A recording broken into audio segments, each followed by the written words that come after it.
বিসমিল্লাহির রহমানির রহিম। BA BSS programme এর বাংলাদেশ উন্মুক্ত বিশ্ববিদ্যালয়ের ইসলামী শিক্ষা বিষয়ের প্রিয় শিক্ষার্থীবৃন্দ, আসসালামু আলাইকুম। আশা করি তোমরা সকলেই ভালো আছো। আজকে আমি তোমাদের বিএ বিএসএস প্রোগ্রামের ইসলামিক স্টাডিজ বিষয়ের কোর্স 3 ইসলামী সমাজ ব্যবস্থা এর উপর একটি অনলাইন ক্লাস নিচ্ছি। চতুর্থ সেমিস্টারের কোর্স 3, চতুর্থ সেমিস্টারের কোর্স 3 কোর্সের নাম হচ্ছে ইসলামী সমাজ ব্যবস্থা।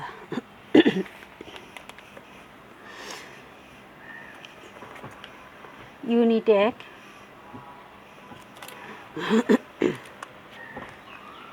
ইসলামের দৃষ্টিতে মানুষ ও তার পরিবার। ইউনিট 1-এর পাঠ 1, মানব সৃষ্টি। মানব সৃষ্টি থেকে যে টপিকটি নিয়ে এখন বলবো, প্রশ্নটি হচ্ছে আল কোরআনের আলোকে মানব সৃষ্টি সম্পর্কে বিস্তারিত লিখো, অথবা আল কোরআনের আলোকে মানব সৃষ্টির বিশদ বর্ণনা দাও। মানুষ সৃষ্টির সেরা জীব। আল্লাহ তাআলা মানুষ সৃষ্টি করেছেন। হযরত আদম আলাইহিসসালাম পৃথিবীর প্রথম মানুষ। হযরত আদম আলাইহিসসালামকে আল্লাহ তাআলা মাটি থেকে নিজ হাতে সৃষ্টি করেছেন এবং তার মধ্যে রূহ ফুঁকে দিয়েছেন। মানুষ সমস্ত সৃষ্টিগুলির মধ্যে সুন্দর আকার আকৃতি দ্বারা গঠিত। হযরত আদম আলাইহিসসালামকে সৃষ্টি করে সকল বস্তুর নাম, গুণাগুণ সহ শিক্ষা দিয়েছেন। হযরত আদম আলাইহিসসালামের মাধ্যমে আল্লাহ তাআলা তার প্রতিনিধি পৃথিবীতে প্রেরণ করতে চেয়েছেন। মানুষকে আল্লাহ তাআলা ফেরেশতাদের থেকেও বেশি মর্যাদা দান করেছেন। পৃথিবীর সকল মানুষ হযরত আদম আলাইহিসসালাম থেকে সৃষ্টি, আর আদম মাটি থেকে সৃষ্টি। হযরত আদম আলাইহিসসালাম নবী ও রাসূল ছিলেন। তিনি ছিলেন প্রেরিত প্রতিনিধি। পৃথিবীতে আল্লাহর খিলাফত প্রতিষ্ঠানের তিনি ছিলেন আদিষ্ট প্রথম ব্যক্তি। হযরত আদম আলাইহিসসালামের পর তার সন্তানগণ নবুয়ত লাভের মাধ্যমে খিলাফতের দ্বারা অব্যাহত রেখেছেন। আল্লাহ তাআলা আদমকে মাটি হতে সৃষ্টি করেছেন, আর সকল মানুষ আদম হতে সৃষ্টি হয়েছে। মানুষ অন্য কোনো নিকৃষ্ট প্রাণী বা বানর থেকে সৃষ্টি হয়নি। ইসলামের দৃষ্টিতে মানব সৃষ্টির তথ্য উদ্ঘাটন করতে হলে আমাদেরকে মানব সৃষ্টির প্রাথমিক অবস্থার দিকে দৃষ্টিপাত করতে হবে। আর তাতে দেখা যায় যে মানব সৃষ্টির সূচনা মাটি থেকে হয়েছে। মানব সৃষ্টির দ্বিতীয় পর্ব হলো মানুষ বীর্য থেকে সৃষ্টি। সূরা আল কুরআনের আলোকে মানব সৃষ্টি সম্পর্কে বলা হয়েছে সূরা আস-সিজদা 7-8 নং আয়াতে, যিনি তার প্রত্যেকটি সৃষ্টিকে সুন্দর করেছেন এবং কাদামাটি থেকে সৃষ্টির সূচনা করেছেন। অতঃপর তিনি তার বংশধর সৃষ্টি করেছেন তুচ্ছ পানির নির্যাস থেকে। অতঃপর তিনি তাকে সুষম করেন, হাতে রূহ সঞ্চার করেন এবং তোমাদেরকে দেন কান, চোখ, অন্তঃকরণ। তোমরা সামান্যই কৃতজ্ঞতা প্রকাশ করো। সূরা আত-তারেকে বর্ণিত হয়েছে, অতঃপর মানুষের দেখা উচিত কোন বস্তু দ্বারা সে সৃষ্টি হয়েছে। সে সৃজিত হয়েছে আবেগে সংকলিত পানি থেকে। সূরা ইয়াসিনে মানব সৃষ্টি সম্পর্কে বলা হয়েছে, তারা কি দেখে না, তাদের জন্য আমি আমার নিজ হাতের তৈরি বস্তুর দ্বারা চতুষ্পদ জন্তু সৃষ্টি করেছি, অতঃপর তারা এগুলোর মালিক। এই আয়াতের দ্বারা প্রমাণিত হয়েছে মানব জাতিসহ পৃথিবীতে যত প্রাণী আছে সব কিছুই আল্লাহ সৃষ্টি করেছেন। কোনো কিছুই এমনিতে সৃষ্টি হয়নি, সব কিছু আল্লাহ তাআলা নিজ হস্তে সৃজন করেছেন। এটা সরাসরি আল্লাহর কাজ। তা সত্ত্বেও আল্লাহ তাআলা দয়া করে সকল বস্তুর মালিকানা মানুষকে দিয়েছেন। মানব সৃষ্টির বিষয়টি আল্লাহ তাআলা আরও বিস্তৃতভাবে উল্লেখ করেছেন আল কুরআনে সূরা আল মুমিনের 13 থেকে 14 নং আয়াতে বলা হয়েছে, আমি মানুষকে প্রথমে মাটির সারাংশ হতে সৃষ্টি করেছি, অতঃপর আমি তাকে শুক্রবিন্দুকে জমাট রক্তরূপে সৃষ্টি করেছি, অতঃপর জমাট রক্তকে মাংসপিণ্ডে পরিণত করেছি, অতঃপর সেই মাংসপিণ্ড থেকে অস্থি সৃষ্টি করেছি, অতঃপর অস্থিকে মাংস দ্বারা আবৃত করেছি, অবশেষে তাকে এক নতুন রূপে দাঁড় করিয়েছি। নিপুণতম সৃষ্টিকর্তা আল্লাহ কত কল্যাণময়। সূরা আল জুমারে আল্লাহ তাআলা ঘোষণা করেছেন, তিনি সৃষ্টি করেছেন তোমাদেরকে একই ব্যক্তি থেকে, অতঃপর তা থেকে তার যুগল সৃষ্টি করেছেন, এবং তিনি তোমাদের জন্য 8 প্রকার চতুষ্পদ জন্তু অবতীর্ণ করেছেন। তিনি তোমাদেরকে সৃষ্টি করেছেন তোমাদের মাতৃগর্ভে পর্যায়ক্রমে একের পর এক ত্রিবিধ অন্ধকারে। তিনি আল্লাহ তোমাদের পালনকর্তা, সাম্রাজ্য তারই। উপরের আয়াতগুলো থেকে একথা স্পষ্টভাবে প্রতীয়মান হয় যে মাটির সারাংশ দ্বারা মানুষকে সৃষ্টি করা হয়েছে। মানব সৃষ্টির সূচনা হয় হযরত আদম আলাইহিসসালাম থেকে, এবং তার সৃষ্টি মাটির সারাংশ থেকে হয়েছে। তাই প্রথম সৃষ্টিকে মাটির সাথে সম্পর্কযুক্ত করা হয়েছে। এরপর এক মানুষের শুক্র থেকে অন্য মানুষের সৃষ্টি করা হয়েছে। আর দ্বিতীয়ত এই অনুপম সুন্দর সৃষ্টির মধ্যে শত শত সূক্ষ্ম যন্ত্রপাতি এবং রক্ত ও প্রাণ সঞ্চালনের জন্য চুলের মতো সূক্ষ্ম শিরা উপশিরার স্থাপন করা হয়েছে। কিন্তু সাধারণ শিল্পীদের মতো এ কাজ কোনো খোলা জায়গায় বৈদ্যুতিক আলোর সাহায্যে করা হয় না, বরং 3টি অন্ধকারের মধ্যে সম্পন্ন করা হয়, যেখানে কোনো মানুষের পক্ষে কিছু করা তো দূরের কথা, চিন্তা কল্পনাও সেখানে পৌঁছার পথ পায় না। সুতরাং আমরা দেখলাম মানব সৃষ্টির ইতিহাস, কিভাবে আল্লাহ মানুষকে সৃষ্টি করেছেন। এবার পার্ট একেরই যে টপিকটি সম্পর্কে বলবো, প্রশ্নটি হচ্ছে, রূহ বা আত্মা বলতে কি বুঝো? আত্মা সম্পর্কে বিস্তারিত আলোচনা করো।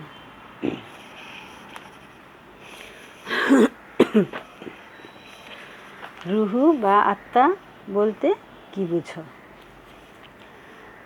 মানব সৃষ্টির সারা জীব। আল্লাহ আদম আলাইহিসসালামকে প্রথম মানুষ হিসেবে সৃষ্টি করেছেন। হযরত আদম আলাইহিসসালামকে আল্লাহ তাআলা মাটি থেকে নিজ হাতে সৃষ্টি করেছেন।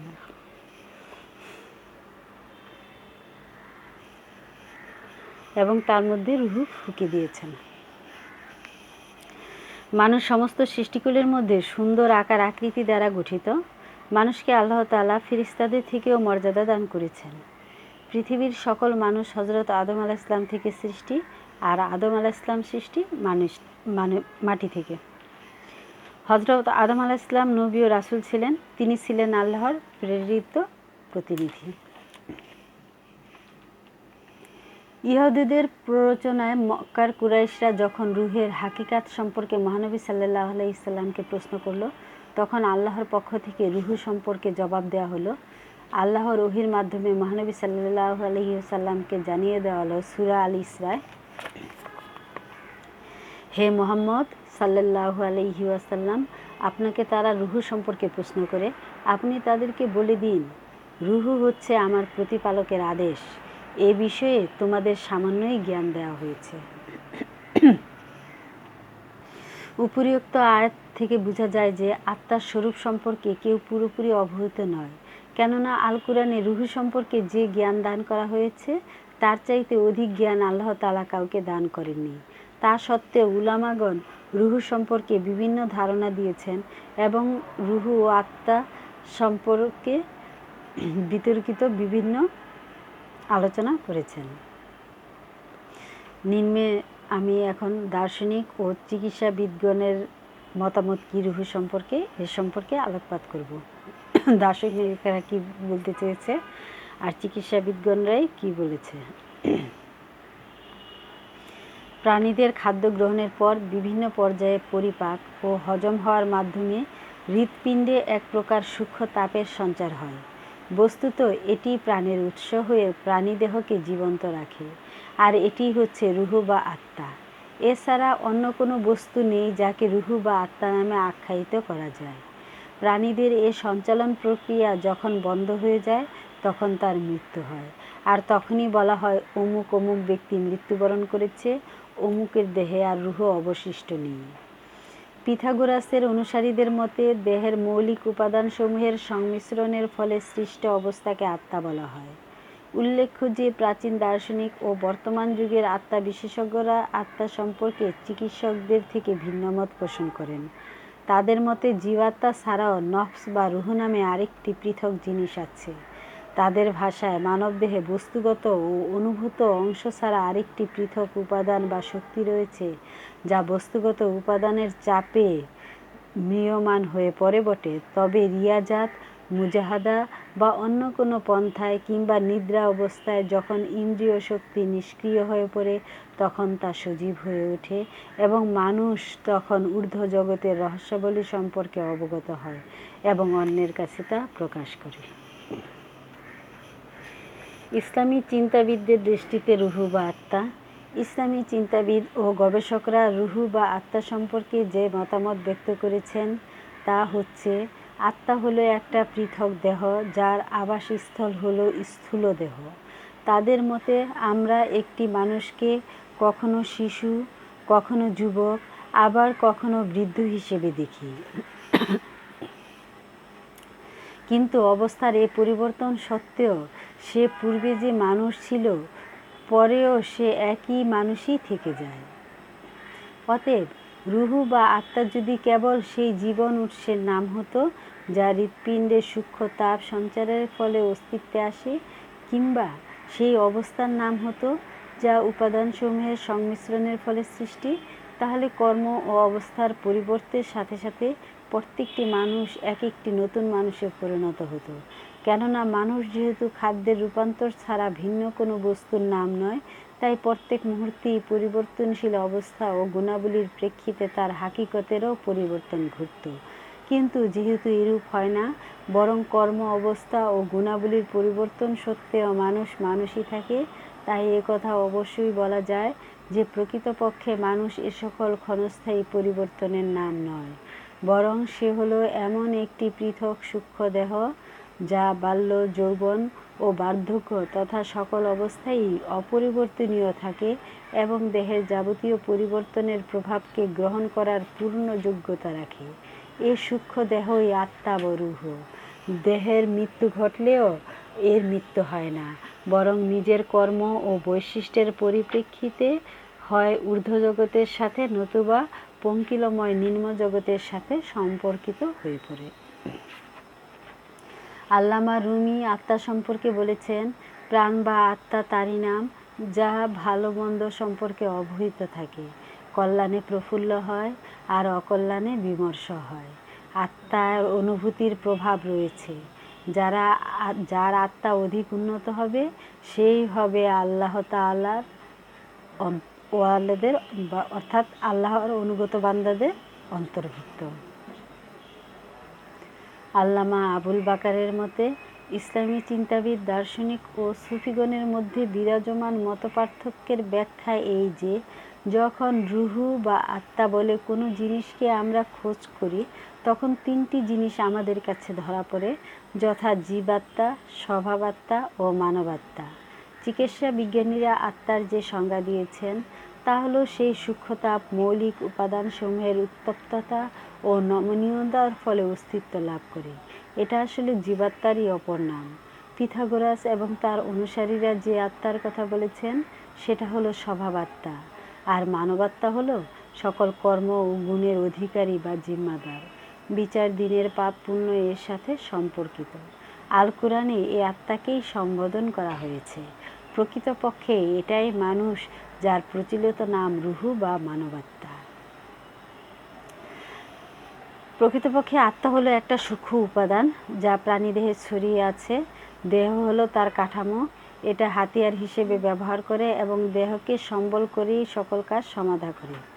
বস্তুত এটাই হলো আত্মার বৈশিষ্ট্য। অন্যভাবে বললে কথাটি এভাবে বলা যায়, রুহু বা আত্মা হলো একটি সূক্ষ্ম দেহ যা জিনিস পিঞ্জরে অবস্থান করে। কোনো বিশেষজ্ঞ এর উদাহরণ এভাবে দিয়েছেন যে, রুহু বা আত্মা হলো আরোহী দেহ, আর দেহ হলো তার বাহন।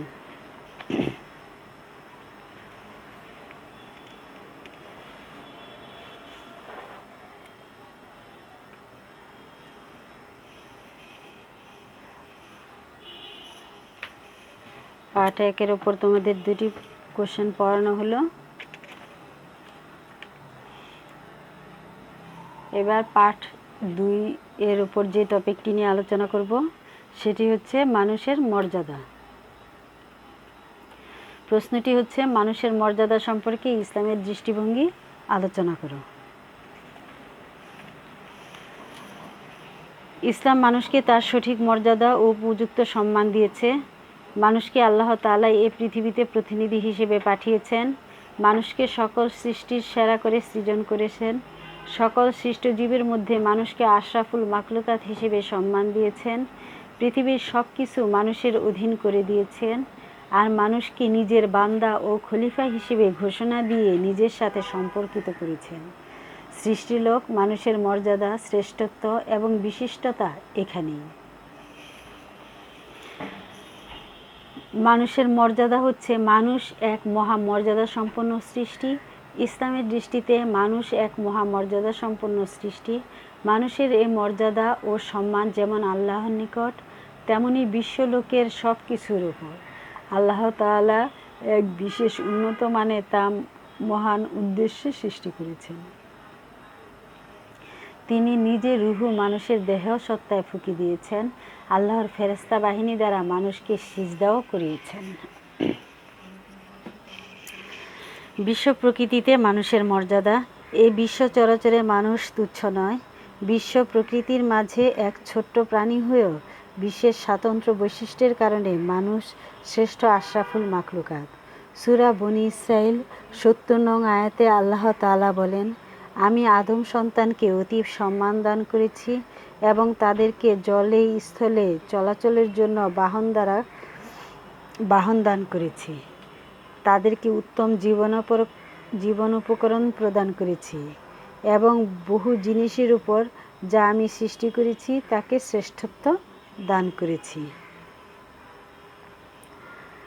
মানুষের অধীনে সব কিছু। এ দুনিয়ার সব কিছু যা আছে ঊর্ধ্বলোকে, যা আছে ভূতলে, ধরিত্রীতে, সেই সব কিছুই মানুষের অধীন। মানুষের একান্ত অনুগত, মানুষের কল্যাণে নিয়োজিত। সব কিছু মানুষের কল্যাণের জন্যই সৃষ্টি করা হয়েছে আর মানুষকে আল্লাহর ইবাদতের জন্য সৃষ্টি করা হয়েছে। হাদিসে কুদসিতে আল্লাহ বলেন, হে আদম সন্তান, আমি তো তোমাকে কেবল আমার জন্য সৃষ্টি করেছি আর অন্যান্য সব কিছুই সৃষ্টি করেছি তোমার জন্য। মানুষ ইচ্ছাশক্তি সম্পন্ন বিবেকবান সত্তা। মানুষ কেবল জীবদেহের অধিকারী সত্তা নয়, বরং মানুষ স্বাধীন ইচ্ছাশক্তি, বিবেকবান, বিদ্যা বুদ্ধি ও চিন্তা গবেষণা শক্তি সম্পন্ন সত্তা। মহান আল্লাহর সুন্দরতম সৃষ্টি। নিখিল সৃষ্টিলোকের মধ্যে মানুষের অবয়ব, আকৃতি, গঠন, অবকাঠামো অত্যন্ত সুন্দর। এ প্রসঙ্গে আল্লাহ বলেন, আমি সৃষ্টি করেছি মানুষকে সুন্দরতম গঠনে। সূরা আত-তিন। অন্যান্য সৃষ্টির মাঝে মানুষের মর্যাদা। মানুষ ছাড়া বিশ্বের যত সৃষ্টি আছে সব কিছুই আল্লাহ তাআলা প্রদত্ত সুনির্দিষ্ট ও সুনির্ধারিত নিয়মের অধীনেই চলেছে। কেবলমাত্র মানুষের জন্যই আল্লাহর পক্ষ থেকে জীবন পথে চলার নির্দেশনা দিয়ে আসমানি কিতাব ও নবী রাসূল পাঠানো হয়েছে। এটা মহান আল্লাহর বিশেষ দয়া হিসেবেই মানুষ পেয়েছে। আল্লাহর দৃষ্টিতে মানুষের মর্যাদা। কোরআনের বহু আয়াতে আল্লাহর কাছে মানুষের নৈকট্য ও মানুষের কাছে আল্লাহর নৈকট্যর কথা বলা হয়েছে। মানুষ ও আল্লাহর মাঝে কোনো দেয়াল বা মাধ্যম নেই। মানুষ আল্লাহকে স্মরণ করলে আল্লাহ কোনো মাধ্যম ছাড়াই তার জবাব দেন। আল্লাহকে ডাকলে আল্লাহর সাথে সাথে তার ডাকে সাড়া দেন। এ থেকেই বোঝা যায় আল্লাহর কাছে মানুষের স্থান ও মর্যাদা কত ঊর্ধ্বে। আল্লাহ তাআলা বলেন, আমি আদম সন্তান তথা মানুষকে অত্যন্ত মর্যাদা দান করেছি।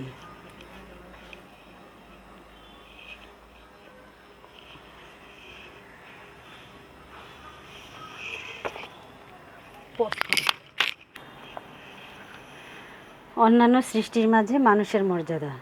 মানুষ ছাড়া বিশ্বের যত সৃষ্টি আছে সব কিছুই আল্লাহ তাআলা প্রদত্ত সুনির্দিষ্ট ও সুনির্ধারিত নিয়মের অধীনেই চলছে। কেবলমাত্র মানুষের জন্য আল্লাহর পক্ষ থেকে জীবন পথে চলার নির্দেশনা দিয়ে আসমানি কিতাব ও নবী রাসূল পাঠানো হয়েছে। এটা মহান আল্লাহর বিশেষ দয়া হিসেবেই মানুষ পেয়েছে। আল্লাহর দৃষ্টিতে মানুষের মর্যাদা। কোরআনের বহু আয়াতে আল্লাহর কাছে মানুষের নৈকট্য ও মানুষের কাছে আল্লাহর নৈকট্যর কথা বলা হয়েছে। মানুষ ও আল্লাহর মাঝে কোনো দেয়াল বা মাধ্যম নেই। মানুষ আল্লাহকে স্মরণ করলে আল্লাহ কোনো মাধ্যম ছাড়াই তার জবাব দেন। আল্লাহকে ডাকলে আল্লাহর সাথে সাথে তার ডাকে সাড়া দেন। এ থেকেই বোঝা যায় আল্লাহর কাছে মানুষের স্থান ও মর্যাদা কত ঊর্ধ্বে। আল্লাহ তাআলা বলেন, আমি আদম সন্তান তথা মানুষকে অত্যন্ত মর্যাদা দান করেছি। ঊর্ধ্বলোকে মানুষের স্থান। উচ্চতর জগতে বা আত্মার জগতে মানুষের যে স্থান তা এতই উচ্চ ও মহান যে আল্লাহর নিকটবর্তী ফেরেশতাদের মাথা তাদের সামনে অবনমিত হয়। উচ্চতর জগতে মানুষের মর্যাদার কোনো তুলনা নেই। বস্তু জগতে মানুষের মর্যাদা। বস্তু জগতে মানুষের মর্যাদা হচ্ছে মানুষ পৃথিবীর সকল সৃষ্টির নির্যাস। মানুষকে কেন্দ্র করে এ বিশ্বলোকের সৃষ্টি। মানুষ প্রধান বা শ্রেষ্ঠ সকল সৃষ্টির। মানুষ প্রধান বা শ্রেষ্ঠ সকল সৃষ্টির মধ্যে, অর্থাৎ মানুষ শ্রেষ্ঠ সৃষ্টি। মানুষ আল্লাহর শরীয়তের ধারক ও বাহক। এই বিশ্বলোকে মানুষ মহান আল্লাহর খিলাফতের সুকঠিন দায়িত্ব পালন করে। খিলাফতের দায়িত্ব একটি গুরুত্বপূর্ণ আমানত, আর তা হলো আল্লাহর শরীয়ত বহন, পালন, আল্লাহর নিকট জবাবদিহির যোগ্যতা অর্জন। বিশ্বলোকে মানুষ ছাড়া এ কঠিন দায়িত্ব আর কারো বহন করার যোগ্যতা নেই। এজন্য বিশ্বলোকে মানুষের এত মর্যাদা। মানুষ দায়িত্বশীল সত্তা। সৃষ্টিলোকের মধ্যে মানুষই একমাত্র দায়িত্বশীল সত্তা। মানুষ তার কৃতকর্মের জন্য জবাবদিহি করবে। বিচারের দিনে তার সব কাজের হিসেব নেওয়া হবে। ভালোর জন্য দেওয়া হবে পুরস্কার, আর মন্দের জন্য দেওয়া হবে শাস্তি। নবী রাসূলের আগমন। মানুষ শ্রেষ্ঠ মর্যাদার অধিকারী বলেই মানুষের মাঝে আল্লাহর পথ দেখানোর জন্য নবী রাসূল প্রেরণ করা হয়েছে। আল্লাহর বাণীর ধারক ও বাহক। মানুষ শ্রেষ্ঠ বলেই মানুষের কাছে মানুষের মধ্যে থেকে মানব শ্রেষ্ঠ আল্লাহর মনোনীত নবী রাসূলগুলির নিকট তারই বাণী অবতীর্ণ করা হয়েছে। আল্লাহর বাণীর ধারক ও বাহক এবং প্রচারক রূপে মানুষকেই মনোনীত করা হয়েছে। কোরআনে এসেছে, নিশ্চয়ই আমি আমানত পেশ করেছি আকাশমণ্ডল, পৃথিবী ও পর্বতমালার উপর। ওরা তা গ্রহণ করতে অস্বীকৃতি জানিয়েছে এবং ভয় পেয়েছে। পরে মানুষ এই আমানত বহন করার দায়িত্ব গ্রহণ করেছে। সূরা আল আহজাব। মানুষ অনন্ত মহাজীবনের অভিযাত্রী। ইহজীবনই মানুষের শেষ নয় এবং মৃত্যুই মানুষের জীবনের যবনিকা টেনে দেয় না। মৃত্যুর পরে মানুষ অনন্ত মহাজীবনে প্রবেশ করবে। অন্যান্য সৃষ্টিলোক মৃত্যু ও কিয়ামতের পরই নিঃশেষ হয়ে যাবে, কিন্তু মানুষের রয়েছে বারজাখ জীবনের সুখ বা শান্তি। পুনরুত্থান দিবসের হিসেব নিকেশ পুলসিরাত। পবিত্র উপজীবিকা। আল্লাহ তাআলা সৃষ্টিলোকের মধ্যে মানুষকেই কেবল পবিত্র উপজীবিকা দান করেছেন। তিনি অনিষ্টকর, অপবিত্র, নীচ ও হীন বস্তু আহার করা থেকে মানুষকে বিরত রেখেছেন। জীবন ধারণের জন্য উন্নত পরিবেশ সৃষ্টি করা, জীবনোপকরণ আবিষ্কার ও তৈরি করতে কেবলমাত্র মানুষকেই শিখিয়েছেন। আর এসবের মধ্য দিয়েও আবিষ্কার ও তৈরি করতে কেবলমাত্র মানুষকে শিখেছেন। আর এসবের মধ্য দিয়েও মানুষের শ্রেষ্ঠত্ব ও মর্যাদার অতুলনীয়তা প্রমাণ করা যায়। এ মহাবিশ্বে মানুষ তুচ্ছ ও হীন নয় কোনো জড়দেহ বিশিষ্ট ইতর প্রাণীর মতো কোনো জীব। মানুষ উন্নত, উচ্চতর আত্মা ও দেহধারী, মেধা, মননশীল, বিবেক, বুদ্ধিসম্পন্ন মহান আল্লাহর এক মহামূল্যবান সৃষ্টি, যার অধীন সৃষ্টলোকের সমস্ত কিছু। আজকে তোমাদের ক্লাসটি এখানে শেষ করব। তোমরা ভালো থেকো। আল্লাহ হাফেজ।